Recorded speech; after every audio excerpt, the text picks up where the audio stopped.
The Siege of Fort Zeelandia, which took place in 1661 and 1662, ended the Dutch East India Company's rule over Taiwan and began the Kingdom of Tungning's rule over the island. Taiwanese scholar Liu Chen-yung described this event as a war that determined the fate of Taiwan in the 400 years that follow. Prelude. The Dutch had been defeated in a war over the Pescadores from 1623 to 1624, and again at the Battle of Liaoluo Bay where the Chinese were led by Zhèng Chénggōng, the father of Koxinga. In the year of 1659, after an unsuccessful attempt to capture Nanjing, Koxinga, leader of the Ming loyalist remnants, felt that the Qing Empire had already consolidated their position in China, and that his troops needed more supplies and manpower. He began actively searching for a suitable location as his base of operation, and soon a Chinese man named He Bin, who was working for the Dutch East India Company in Formosa, fled to Koxinga's base in Xiamen and provided him with a map of Taiwan. By 1632, the Dutch had established a post on a peninsula named Taoyuan, which was separated from the main part of Formosa by a shallow lagoon historically referred to as the Bay of Taijiang. The Dutch fortification consisted of two forts around the bay. The first was the multiple-walled Fort Zeelandia situated at the entrance to the bay. This was the main fortification of the Dutch. The second was Fort Provincia, a walled administrative office located at the bay, which was smaller in size. Frederick Hoyet, the governor of Taiwan for the company, was stationed in Fort Zeelandia with 1,800 men. His subordinate, Valentine, was in charge of Fort Provincia and its garrison of 500 men. The siege. Koxinga and his fleet set sail from Kinmen on March 23, 1661. His fleet consisted of hundreds of junks and ships of various sizes, with roughly 25,000 soldiers and sailors aboard. They arrived in the Pescadores the next day, left a garrison there, and set sail again on March 30. The fleet arrived at Taoyuan on April 2, and, after passing through a shallow waterway unknown to the Dutch, landed at Lac Gemise in the bay. Koxinga was abundantly provided with cannons and ammunition in addition to 2 companies of former Dutch slaves of African descent who had learned to use small arms. They caused much harm to the Dutch during the war. His troops wore iron-scale armor and either used two-handed swords and shields, or bows and arrows. Swordsmen were intended to cause fearful massacre amongst the fugitives, after enemy lines were smashed through by shield-bearers. Since Koxinga had no cavalry to break through the enemy forces, the assault force immediately laid siege to Fort Provincia, catching Valentine unprepared since the fort was supposedly protected by Fort Zeelandia, facing overwhelming enemy forces. Valentine surrendered the fort on April 4, 3 days after the capture of Fort Provincia. Koxinga's troops surrounded Fort Zeelandia and demanded the garrison's surrender by sending Dutch priest Antonius Hambroek, who had been captured by Koxinga's forces, as emissary to persuade the garrison to surrender. Hambroek, however, urged the garrison to resist instead of surrender, and was executed after returning to Koxinga's camp. Koxinga ordered his artillery to advance and used 28 cannon to bombard the fort. Koxinga's fleet then began massive bombardment, and troops on the ground attempted to storm the fort, but were repulsed with considerable losses. Koxinga then changed his tactics and laid siege to the fort. On May 28, news of the siege reached Jakarta, and the company decided to send a fleet of 10 ships and 700 sailors to relieve the fort. The fleet arrived on July 5 and had some small-scale confrontations with Koxinga's fleet upon its arrival. On July 23, the two sides gave battle as the Dutch fleet attempted to break the blockade while Koxinga's fleet tried to hold off the Dutch. After a brief engagement, the Dutch fleet was forced to retreat with 2 ships sunk, 3 smaller vessels captured, and 130 casualties. The Dutch attempted to break the siege again in October, but were beaten back by the besieging army. This victory, coupled with news of low morale among the garrison from deserted German mercenaries,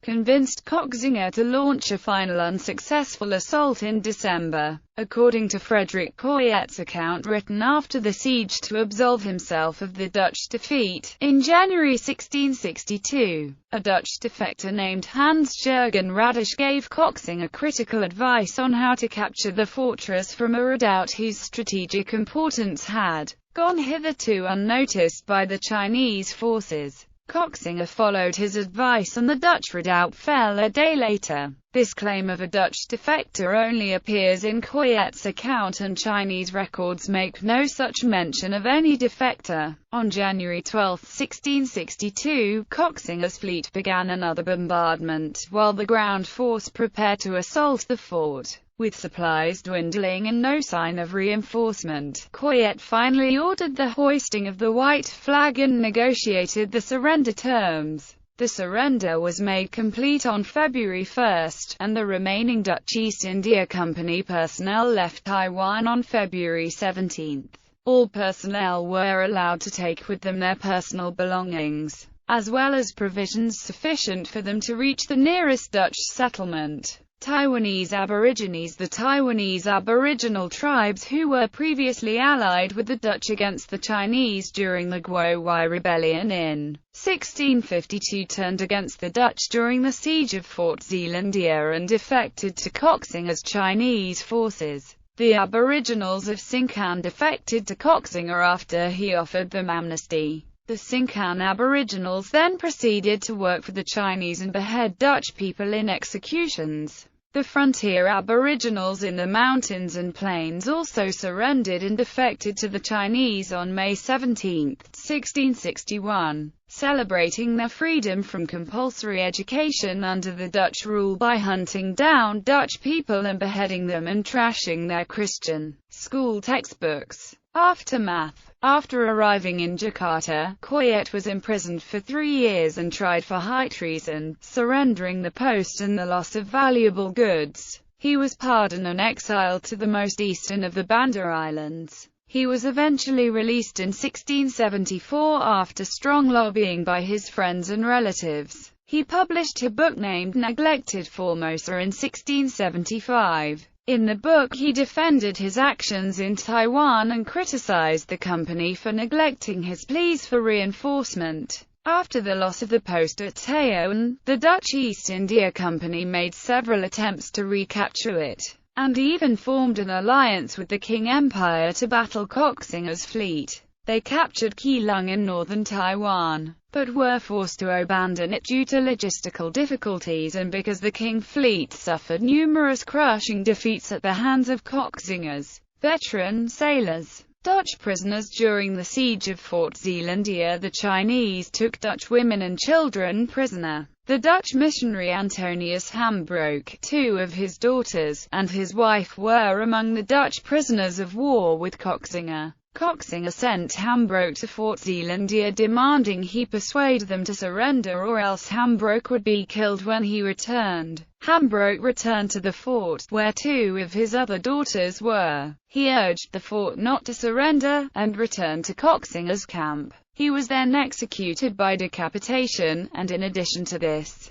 a rumor was spreading among the Chinese that the Dutch were encouraging the native Taiwan Aboriginals to kill Chinese. So Koxinga ordered the mass execution of Dutch male prisoners in retaliation. The surviving Dutch women and children were then taken prisoner. It was rumored that Koxinga took Hambroek's teenage daughter as a concubine, and Dutch women were sold to Chinese soldiers to become their wives. The Daily Journal of the Dutch fort recorded that the best were preserved for the use of the commanders, and the remainder sold to the common soldiers. Cultural influences. The battle was depicted in the movie The Sino-Dutch War 1661, which ended in Koxinga's victory over the Dutch. Bibliography. Andrade, Tonio. Chapter 11. The Fall of Dutch Taiwan. How Taiwan became Chinese, Dutch, Spanish and Han colonization in the 17th century.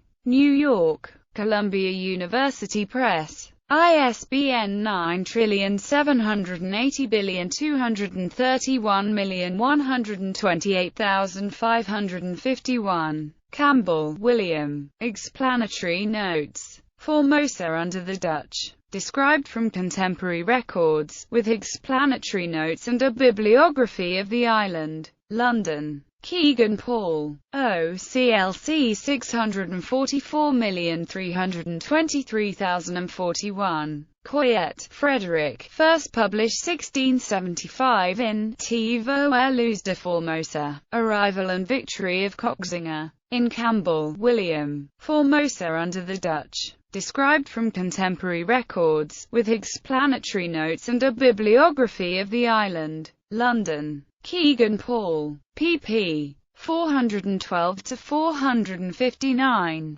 LCCN 04007338. Davidson, James W. Chapter 3. Formosa under the Dutch 1644-1661. The island of Formosa, past and present. History, people, resources, and commercial prospects. Tea, camphor, sugar, gold, coal, sulfur, economical plants, and other productions. London and New York. Macmillan. LCCN 03022967. OL 6931635M. Latch, Donald F. Cleve, Edwin J. Van. Asia in the Making of Europe. A Century of Advance. East Asia. Chicago. University of Chicago Press. ISBN 0226467694. Retrieved 28 June 2010. Manthorpe, Jonathan. Forbidden Nation. A History of Taiwan. New York.